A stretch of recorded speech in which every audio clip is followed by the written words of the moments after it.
All right, I have Dr. Ryan Hungate here with me, who is going to be another featured speaker at the 2019 DEO Summit, the Emerging Future of Group Dentistry. And you are working on some extremely innovative and cool technology that you hope to bring to dentistry. So Dr. Hungate, maybe you can give folks listening a little bit idea of your background and kind of where you're at today. Yeah, so I actually come from the consumer world. I actually worked at Apple corporate. And while I was there, it was a good time to be there. It was 2007, so the iPhone just came out, but we had a unique problem in the retail sector where we had too many people in our stores. So I was the one that actually developed what you now experience as the Apple retail workflow, where we would greet people as they came in, triage them, route them strategically to the person that they needed to speak with, and then literally walked into the front with a receipt so they left the building.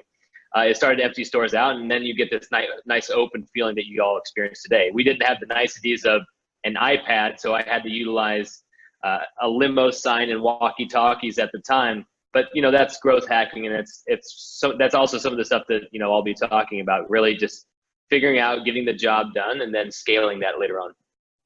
So you're bringing that, and obviously after that went into dentistry, and Yep. You're kind of now working on some projects where you're merging that technological retail experience that you learned a lot with Apple, which probably the most leading edge retail experience out there right now, merging that with dentistry in order to forge kind of a new future. So what are some of the things you're working on now, and what do you see for the future of dentistry in the retail experience?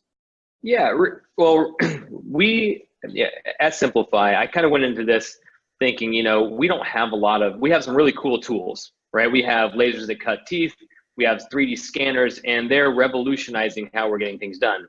We still to this day don't have a single really good piece of software that was built within the last 5 years that really brings the experience that we're used to, like Uber and our Fitbits and our Apple Watches, right?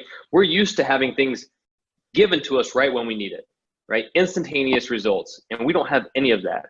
On top of that, if you think about the terms like user experience or user interface, dental software really doesn't pay attention to those a lot, right? If Apple made something that looked a lot like your practice management systems that you see today, they probably wouldn't be in business too much longer. So the way that we're going about it is I want to take the mistakes, the human error out of the picture, right? And I want to make it so that practices can function and focus on what they're good at, basically being doctors. And patients can get the exact treatment and the exact experience that they want. So I like to compare it to an Amazon Go grocery store. And if you haven't heard of that, that's where you have your Amazon account. You walk in, you grab your drink and your sandwich off of the shelf, and you literally walk out, never talking to a single human being. They automatically charged your account. That's something that with technology, we can actually provide today to all of our patients. So we have products like Simplifeye, which actually help us chat with your patient via your website, bring them into the practice. We can then work on things like verification of benefits, which I'm sure everybody in a practice knows is one of their biggest headaches, and sources for error when it comes to billing. After verification of benefits, why not look at payments? Why do we still bill and have people pay the way that they do? It's funny, 90% of doctors out there don't even have online billing portals on their website. And that's old school, right? That's something that we had 15 years ago. So this is something that we're looking at. And the way that I always compare it, and this is kind of a fun comparison, imagine if Amazon sold you a t-shirt and you bought that t-shirt and said, cool, $60 for this t-shirt seems right, because that's the price tag on it. But Amazon said, you know what, I'm only going to charge you $20 today because I think it's going to be 60, but I'm not really sure yet.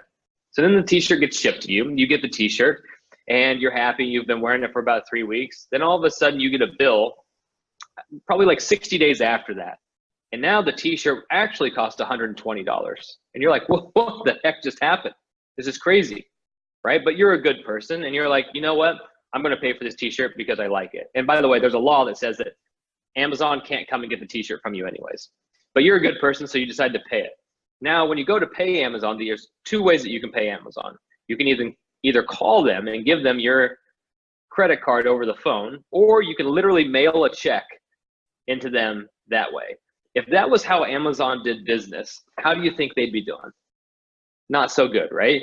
But literally, the thing I just described was how almost every single dentist in the United States operates their business, right?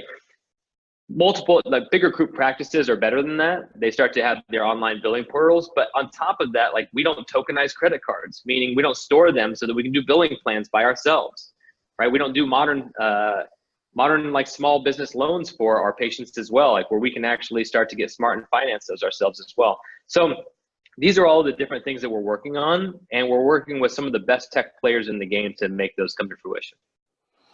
So, I mean, in some ways, other technology industries would look at dentistry and think it's a little bit behind with how it's using technology. And you see a new future for the way a dental office and dental group will run in the next, would you say 5 to 10 years?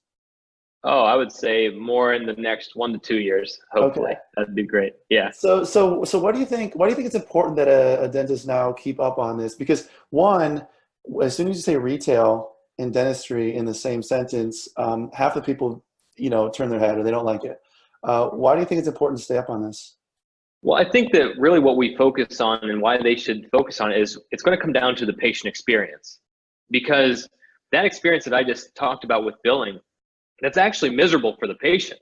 I think that everybody's experience where we get a bill in the mail and we go, what the heck is this? 90 days later, did I even go to the doctor 90 days ago? So when it comes to being able to tell your patients, hey, we're super simple, right? Here's what happens when you come in. Here's how we're going to be able to be upfront on all of our pricing, and here's how we're going to bill you. Done, right? And because you can actually reduce on the amount of billing errors, on the amount of errors for verification of benefits, all these things start to decrease problems and overhead in your practice. That's the beautiful part. So now you're operating a more lean machine, and that increases the profit for you in the long run, which is really nice. So there's two different sides of it. Both, it will increase profitability and increase and make better the patient experience, which is what I think all of us are trying to figure out. So you're going to go into this in detail at the DEO Summit this June in Phoenix. We're, again, an honor to host you. And for anyone in the audience, you're going to go over kind of where you see this all going, where we're at today, and then what somebody is with a small group, maybe, first location, look at the second location, 5 locations, 10, even up to 20 locations, what they can do in their offices and their groups today to take advantage of this. Is that right? Absolutely. You've got it. Yeah, we're going to show how you identify those problems, what you can do to mitigate those problems in the short run and then in the long run as well. All right. Should be exciting. Thanks, Dr. Hungate. We'll talk to you soon. Thanks so much.